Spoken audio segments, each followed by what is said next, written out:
কান চলচ্চিত্র উৎসবে সবার নজর কাড়তে ভারতীয় প্রধানমন্ত্রী নরেন্দ্র মোদীর ছবি সম্বলিত লকেট পরে রেড কার্পেটে এসেছেন দেশটির এক মডেল রুচি গুজ্জার। এমন কাণ্ডে অনেকের মধ্যে বেশ জল্পনা কল্পনারও সৃষ্টি হয়েছে। কান মূলত চলচ্চিত্র উৎসব হলেও অভিনয় শিল্পীরা সেখানে তাদের সাজসজ্জার নিজস্বতা প্রকাশ করে থাকেন। তারই ধারাবাহিকতায় নিজেকে ব্যতিক্রম সাজে ক্যামেরার সামনে উপস্থাপন করতে ছাড় দেননি রুচি। কান উৎসবে তিনি এলেন সোনালী রঙের একটি লেহেঙ্গা পরে, গায়ে ছিল কুন্দনের গহনা, মাথায় লেহেঙ্গার সঙ্গে মেলানো ওড়না। তবে এসব কিছুর মধ্যে সবচেয়ে বেশি আলোচিত ছিল গলার লকেটে নরেন্দ্র মোদীর ছবি ঝুলানোর দৃশ্য।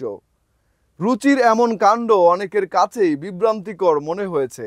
কেউ কেউ বলছেন এটা রাজনৈতিক উদ্দেশ্য প্রণোদিত।